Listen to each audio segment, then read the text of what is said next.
세 군데 본문의 말씀이 일맥상통합니다. 성경의 책은 세 군데에 따로따로 있지만 하나님의 관점에서 보면 하나님이 택하신 이스라엘 백성에 대한 하나님의 일관되심, 우리가 찬양한 것처럼 어제나 오늘이나 동일하신 하나님, 우리가 읽은 것처럼 창세기 아브라함에게 약속하셨던 하나님의 그 약속의 말씀, 그 말씀은 동일하게 오늘 광야에 있는 이스라엘 백성들에게 축복으로 임하고 있고, 또한 동일하게 시대를 또 뛰어넘어 사도 바울의 그 일생에 동일하게 역사하고 있다는 사실을 우리가 이것을 믿을 수 있어야 합니다. 태초에 하나님께서 천지를 창조하시느니라, 이 말씀으로부터 우리는 존재합니다.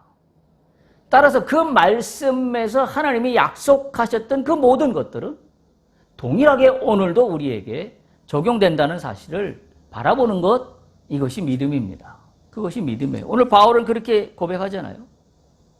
내가 참으로 많은 일을 했는데 이것은 다 뭐냐면 내가 한 것이 아니라 오직 나와 함께 하신 하나님의 은혜로 한 거다. 믿음의 사람은 뭘로 사는가?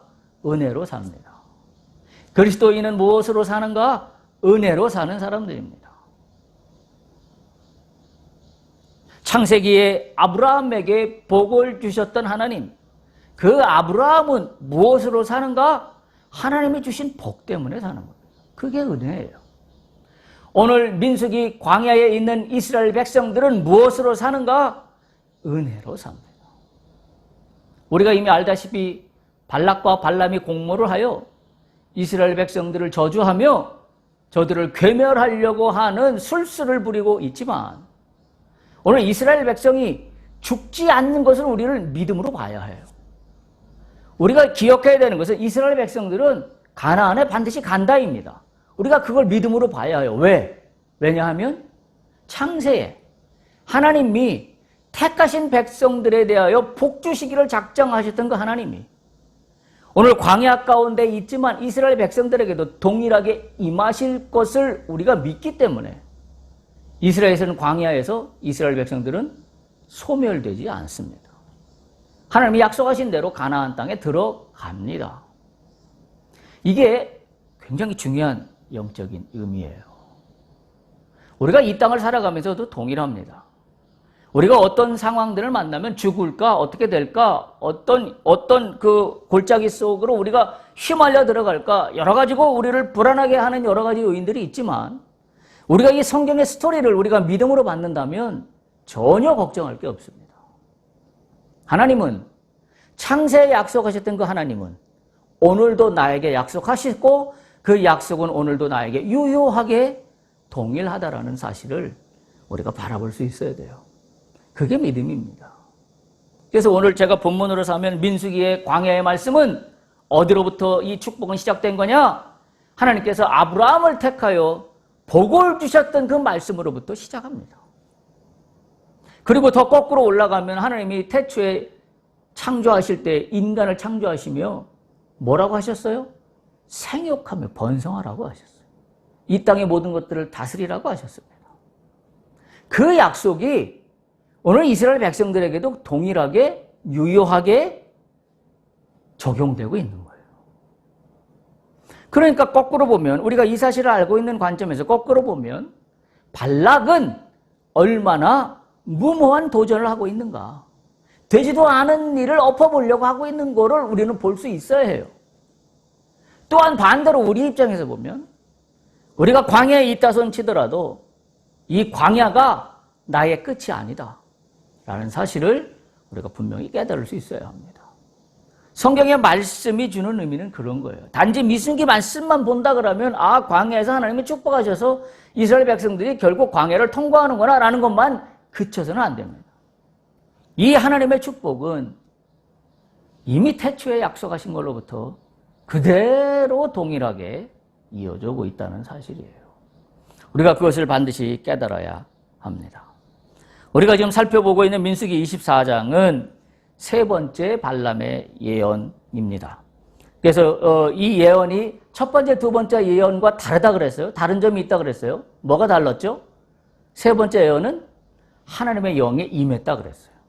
하나님의 영이 발람에게 임했다. 민수기 24장 2절에 그 사실로부터 세 번째 예언은 진행되고 있습니다. 그러니까 무엇을 강조하고 있냐면 굳이 하나님의 영이 발람에게 임하던 임하지 않던 하나님의 약속은 동일합니다. 근데 이 발락이라는 인간과 발람은 도저히 이 약속의 말씀을 믿지 못하고 또 저주하고 싶은 욕망 가운데 또 무엇인가를 술수를 꾸미려고 하니 이제는 하나님이 답답하셨는지 발람에게 영으로 임하셔서 발람의 눈을 열고 발람의 입을 열어서 나 하나님이 여호와 이스라엘 백성들에게 향한 나의 약속의 그 축복이 무엇인지를 정확하게 확인하게 하고 있는 겁니다. 그래서 제가 그런 말씀을 드렸습니다. 이게 이스라엘 백성들에게 축복의 말씀이라고 겉으로는 쓰여 있지만 저는 그 이면을 보면 저는 뭐라고 이해하고 싶냐면 그리스도인들이 사는 방법이다. 다시 말하면 그리스도인들이 사는 방법은 뭘로 살아요? 하나님의 축복으로 사는 거예요. 그걸 저는 이 말씀 속에서 깨닫고 싶다라는 의미를 드립니다. 그래서 오늘 그리스도인의 사는 법 두 번째 말씀으로 이어갑니다. 여러분도 그렇게 기억하세요? 하나님의 축복의 말씀이라고 쓰지만 우리는 어떻게 읽어야 돼요? 그리스도인들이 살아가는 법이라고 읽어야만 합니다. 왜? 우리는 하나님의 은혜로 사는 사람들이기 때문에. 하나님의 복이 아니고서는, 하나님의 축복이 아니고서는 우리는 한순간도 이 광야 같은 삶을 지나갈 수 없는 연약한 존재이기 때문에 우리는 그렇게 감히 말씀드릴 수가 있습니다. 지난번 첫 번째 그리스도인이 사는 법에서 살펴봤던 것처럼 민수기 24장 6절에 보면 참으로 축복된 말씀이 주어졌던 걸 우리가 기억합니다. 그 벌어짐이, 그러니까 이스라엘 백성들의 그 진영을 보고 그 벌어짐이 골짜기 같고 강가의 동산 같으며 여호와께서 심으신 침향목들 같고 물가의 백향목들 같도다. 아름다운 나무와 풍성한 물이 어우러진 정말로 아름다운 에덴 동산 같은 이미지를 지금 광야에 있는 이스라엘 백성들의 진영을 보면서 하나님의 영이 임하니 발람의 눈에는 이스라엘의 광야에 있는 그 모습이 에덴 동산처럼 보였습니다. 이게 굉장히 중요한 사실이에요. 우리가 어디에 있다 손치더라도 하나님의 영이 함께하면 그곳은 에덴 동산입니다. 육적으로 보면 광야처럼 황량한 덜판으로 보일지 모르지만 영적으로 보면 하나님의 관점으로 보면 황량한 들판이 아니라 에덴 동산같이 하나님이 임하시는 그 축복의 장소의 현장이라는 사실을 광야는 증거하고 있다는 사실을 우리가 반드시 깨달아야 합니다. 따라서 하나님이 약속하신 백성들에게는 영원한 광야는 없습니다. 광야로 절대 끝나지 않습니다. 왜냐하면 그것을 우리가 짐작할 수 있는 게 광야 가운데 있는 이스라엘 백성들에게 오늘 하나님께서 물의 축복을 하고 있기 때문입니다. 그 벌어짐이 골짜기 같고 강가의 동산 같고 여호와께서 심으신 침향목 같고 물가의 백향목 같다. 물은 생명이라고 그랬어요? 물이 공급되는 에덴 동산입니다. 여러분 창세기 보면 에덴 동산에서 중요한 네 가지 강이 흘렀다고 나오죠. 그게 삼지사방으로 온 천지로 흘러갔다라고 성경은 기록하고 있어요. 결국 에덴 동산이 주는 영적인 의미는 뭐냐면 하나님의 생명이 공급되는 곳입니다. 하나님의 생명이 공급되는 곳에는 물이 공급됩니다. 그리고 물로 말미암아 심겨진 나무들이 싱그럽게 자라납니다.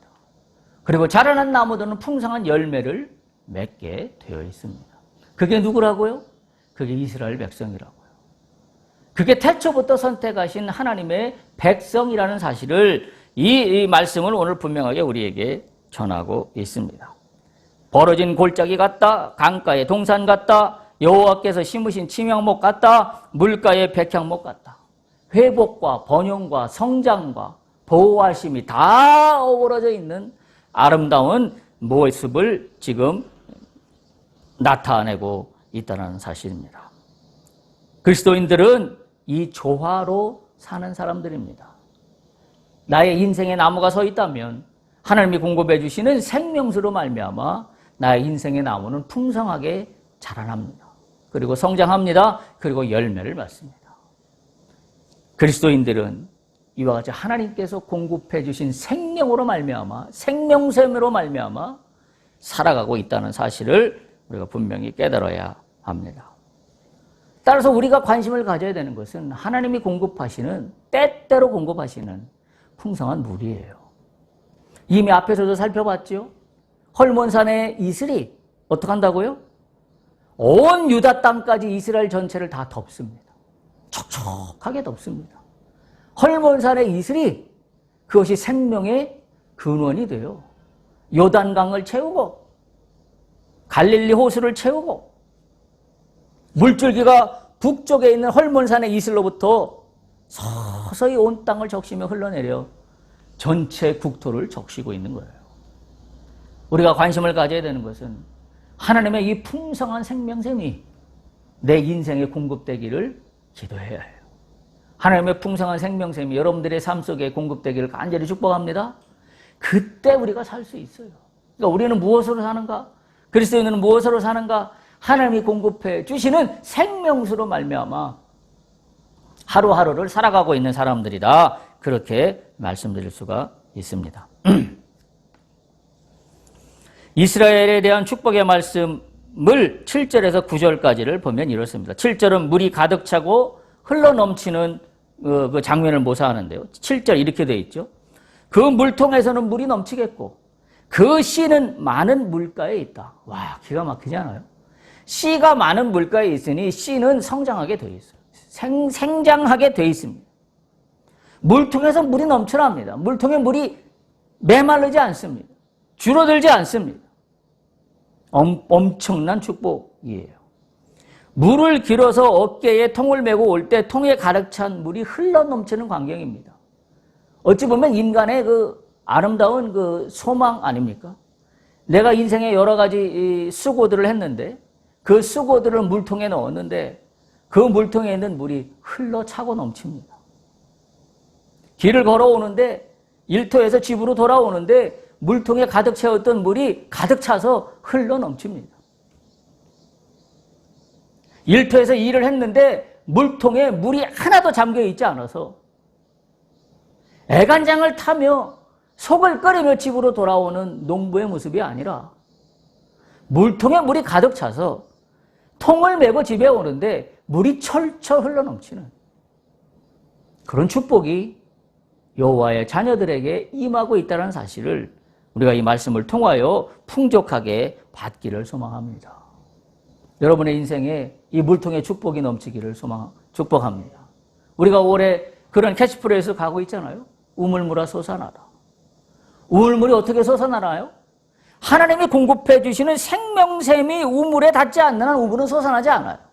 내가 아무리 땅을 열심히 판다 해도 우물은 솟아나지 않습니다. 문제는 뭐예요? 하나님이 공급하시는 생명수가 나의 우물하고 접촉점이 맞아 떨어질 때 우물은 폭발합니다. 물로 넘쳐납니다. 이 기가 막힌 축복의 말씀입니다. 씨가 많은 물가에 있다라는 표현도 그런 거죠. 그래서 뿌리들이 많은 물을 흡수하여서 가지가 무성하게 되고 자연이 풍성한 열매를 맺게 되는 그런 기대의 말씀입니다. 또 오늘 말씀해 보면 그의 왕이 아각보다 높다 이렇게 표현하고 있어요. 그의 왕이 아각보다 높다. 아각이라는 말은 아멜렉 왕들의 이름 중에 하나인데 여기서 의미하는 것은 그때 당시로 따지면 이스라엘 백성들을 가장 괴롭혔던 왕의 족속의 하나입니다. 그게 아각 왕이에요. 그런데 오늘 뭐라고 그러냐면 그의 왕은 이 아각보다도 높다. 그의 왕이 누구예요? 여호와 하나님이죠. 여호와 하나님이 함께하는 이스라엘 백성들, 그들의 왕인 여호와 하나님은 이 땅, 그때 당시에 그 땅을 호령하고 있는 아각의 그 어떤 왕들보다도 높다. 위대하다. 따라서 그의 나라는 흥왕할 것이다. 지금 광야에 있는 이스라엘 백성들에게 하나님의 영이 발람에게 임하여 발람의 입술을 통하여 뭐라고 좀 선포되고 있냐면 광야에 있는 이스라엘 백성들이 쪼그라들어서 없어지는 게 아니라 이들이 오히려 누구보다 높다고요? 그때 당시 그 땅을 호령하던 아멜렉의 아각 왕들보다도 훨씬 높다. 그리고 그 높은 왕이 이 이스라엘 백성들의 왕이다. 그분은 여호와다. 따라서 지금 광야에 있는 이스라엘 백성들의 그 나라가 흥왕할 것이다. 이게 말이죠. 현실적인 눈으로 보면 불가능한 축복이에요. 지금 광야에 있는 이스라엘 백성들이 흥왕하리라? 이걸 어떻게 이야기할 수 있어요? 근데 하나님의 영이 발람에게 임하니 발람의 입을 통하여 선포되는 말씀은 광야에 있는 이스라엘 백성들이지만 이스라엘 백성들은 흥왕하게 될 것이다 라고 말씀하고 있다는 사실이에요. 이게 흥왕하는 것은 어디하고 연결되냐면 9절하고 연결돼요. 9절에 뭐라고 기록되어 있냐면 꿇어 앉고 누움이 숫사자와 같고 암사자와도 같다. 일으킬 자가 아무도 없다. 꿇어 앉고 누움이 숫사자와 암사자 같다. 이건 무슨 얘기냐면 어느 누구도 이들을 제지하거나 거꾸로 때릴 수 없다. 왜? 이들의 모습이 마치 암사자 같고 숫사자 같아서 이들을 당해낼 그 어떤 맹수도 이 땅에 존재하지 않는다. 그럼 거꾸로 얘기하면 뭐예요? 발람아, 발라가 너희가 아무리 이스라엘 백성들을 거꾸로 넘어뜨려 저주하려고 한다 할지라도 이들을 잡아뜨릴 수 없다. 이들은 꼭 누구와 같다?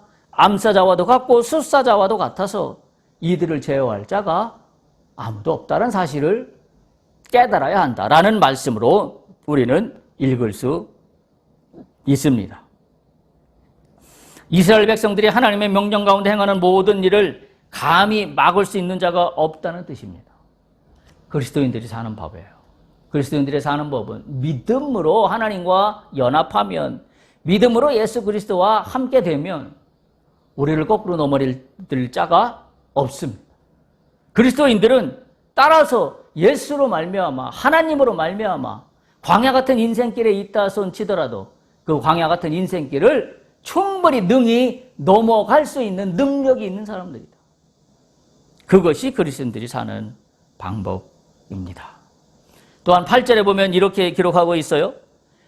이 모든 원천이 애굽에서 이스라엘 백성들을 인도해 내신 하나님이다라는 걸 다시 한번 상기하고 있어요. 그래서 8절에 보면 하나님이 그를 애굽에서 인도하여 내셨다라는 말로 시작해요. 이건 뭘 의미할까요? 이 애굽에서 인도해 내신 하나님을 강조하는 이유는 뭐예요? 이미 너희의 선조들이 봤다시피 경험했다시피 애굽의 종살이로부터 넘어오는 홍해를 가르고 넘어오는 이 역사적인 사실이 너희들이 확실히 알고 있지 않느냐. 지금 발람을 통하여 선포하는 여호와의 말씀이 전혀 거짓된 말이 아니다. 다시 한번 이스라엘 백성들에게 확인시켜 주고 있습니다. 애굽의 홍해를 넘어 지금 광야 가운데 행진하고 있다는 이 의미는 뭐냐면 이스라엘 백성들의 정체성이 무엇인가 하는 걸 이 애굽의 이야기를 굳이 끊어내면서 다시 한번 깨닫게 하고 있습니다. 이스라엘 백성들의 정체성은 자신의 능력이나 자신의 어떤 지혜로 말미암아 애굽에서부터 탈출하여 나온 정체성이 아니라 이스라엘 백성들의 정체성은 오직 여호와 하나님의 구원하심에만 있다라는 사실을 깨닫게 하는 말씀이 하나님이 그를 애굽에서 인도하여 내셨다라는 말로 시작하고 있는 8절의 의미이다라고 볼 수 있습니다. 하나님의 구원하심에 있음을 우리는 다시 한번 상기할 수 있어야 합니다. 그리스도인들이 사는 법은 뭔가요? 하나님이 구원해 주시는 걸로 삽니다. 나의 지혜나 나의 능력이나 나의 지식이나 나의 어떤 판단 때문에 내가 이 땅을 살아가는 게 아니라 애굽에서 이스라엘 백성들을 구원해 내셨던 그 하나님의 동일하심이 오늘 나에게도 역사하시기 때문에 나도 오늘 그 구원하심에 따라 살아가고 있다. 이렇게 이야기할 수 있는 사람들이 그리스도인들이라는 사실입니다. 그래서 바울은 이렇게밖에 고백할 수 없지요.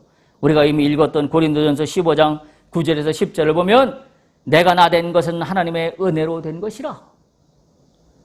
내가 한 것이 아니요 내가 많은 일을 했지만 오직 나와 함께 하신 하나님의 은혜로 한 것이다.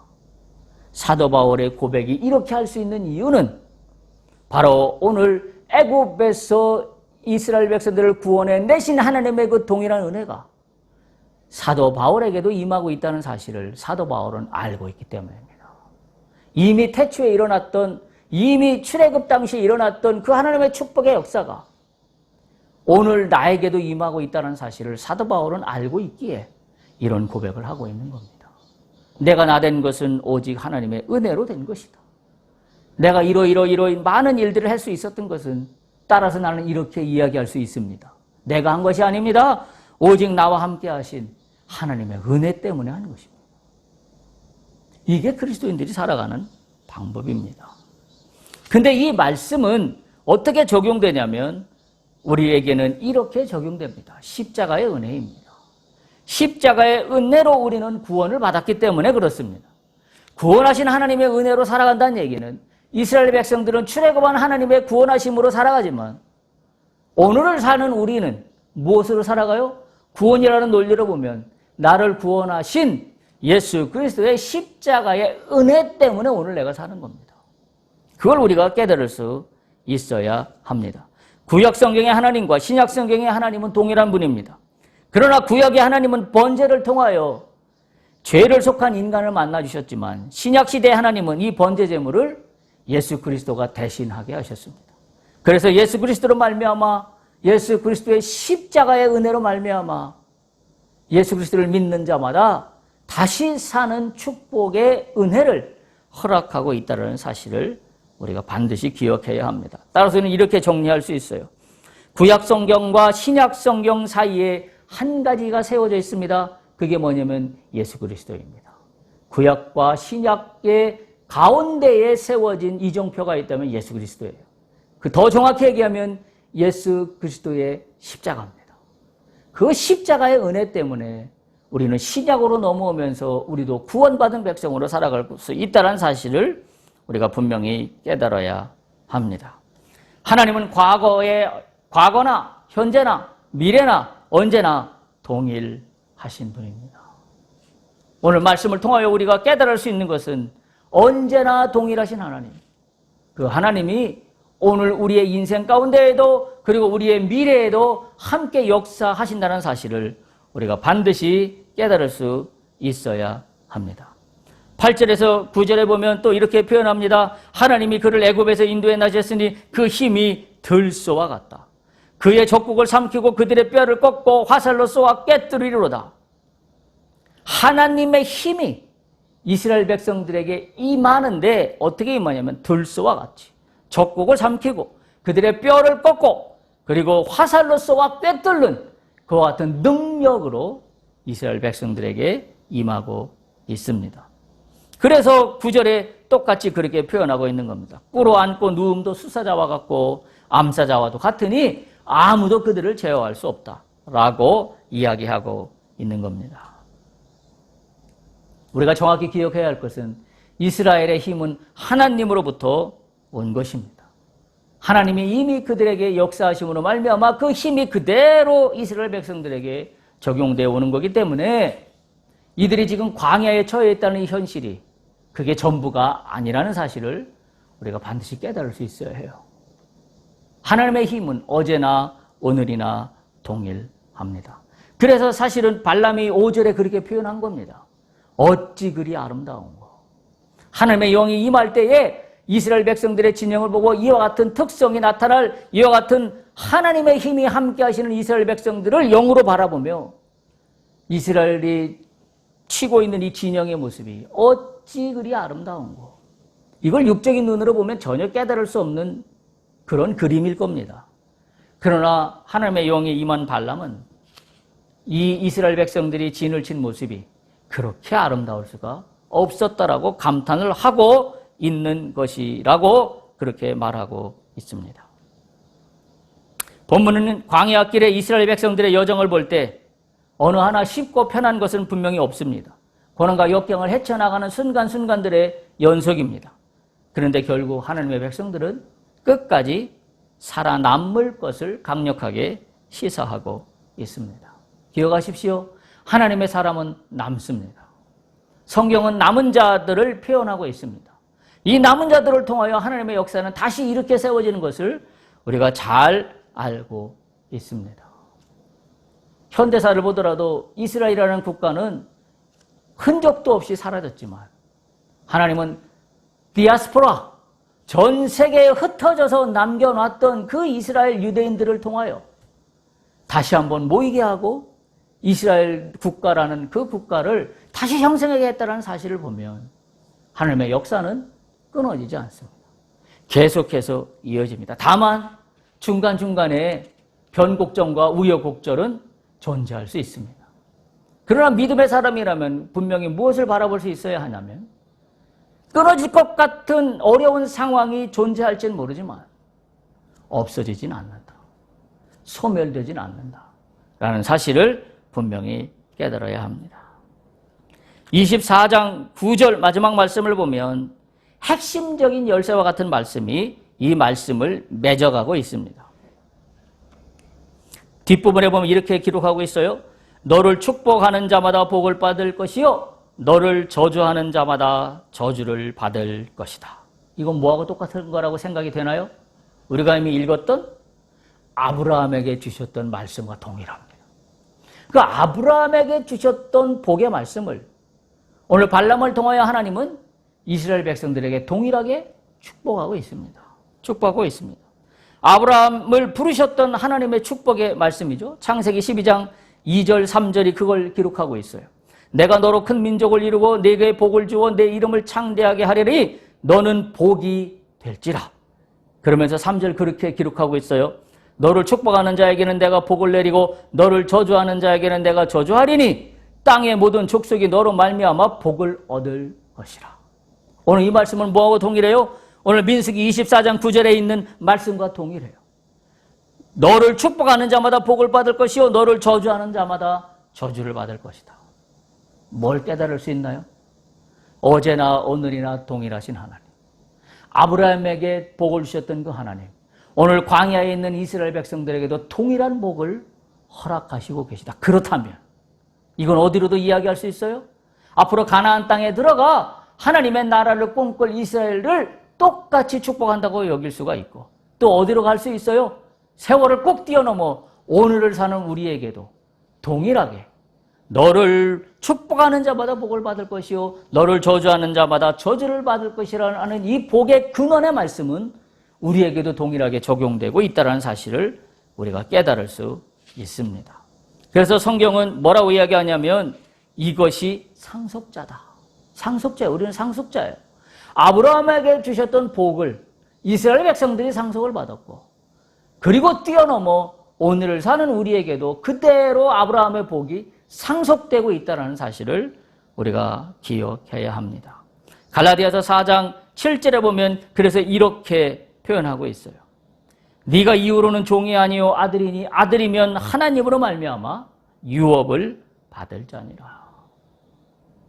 우리는 예수 그리스도로 말미암아 하나님의 유업을 받은 자들이다라고 그렇게 이야기할 수 있습니다. 정리하겠습니다. 오늘 본문은 하나님의 영이 임하여 영적인 눈이 뜬 발람이 하나님의 축복의 말씀을 대언하는 그런 내용입니다. 이 말씀을 보면 이스라엘은 그 힘이 들소와 같고 적국을 삼키고 적들의 뼈를 꺾고 화살로 쏘아 적들을 꿰뚫어버리는 능력의 이스라엘 백성들을 표현하고 있어요. 또한 사자의 모습으로 표현하여 웅크리고 또 엎드리고 있는 모습이 마치 숫사자 같고 암사자 같아서 누구도 이들을 제한할 수 없다라고 그렇게 표현하고 있습니다. 어제나 오늘이나 하나님은 동일합니다. 여러분은 뭘로 사시겠어요? 태초에 에덴 동산에 있었던 아담과 하와가 사는 것도 하나님의 은혜로 살았습니다. 그러나 그들이 죄로 말미암아 하나님의 은혜를 저버릴 때 그들은 에덴 동산에서 추방되고 인생이 죽음이라는 결과를 만들어낼 수밖에 없었습니다. 아브라함은 무엇으로 살았나요? 하나님의 은혜로 살았습니다. 그 아브라함에게 주셨던 축복의 말씀이 오늘 광야에 있는 이스라엘 백성들에게 그대로 임하고 있다는 사실을 우리가 분명히 안다면 오늘 우리는 무엇으로 살아가는 사람들인가? 오늘 우리는 이 땅에서 무엇으로 살아가는 그리스도인들인가? 라고 할 때 그 답은 너무나 명확합니다. 명확합니다. 예수 그리스도의 십자가의 은혜로 말미암아 우리는 하나님을 아버지라 부르게 되었을 뿐만이 아니라 유업을 받은 상속자가 되었다는 사실을 우리가 반드시 깨달아야 합니다. 이것을 고백하고 이것을 바라보는 것이 믿음입니다. 그리고 이 믿음으로 사는 것이 바로 그리스도인들이 사는 법입니다. 그리스도인들은 이 복을 누리며 사는 사람들입니다. 창세기 12장 3절에 있는 말씀을 다시 한번 기억하며 말씀을 마치도록 하겠습니다. 너를 축복하는 자에게는 내가 복을 내리고 너를 저주하는 자에게는 내가 저주하리니 땅의 모든 족속이 너로 말미암아 복을 얻을 것이라. 아멘. 하나님의 복의 근원이 되시는 우리 모두가 되시기를 예수님의 이름으로 축복합니다. 할렐루야.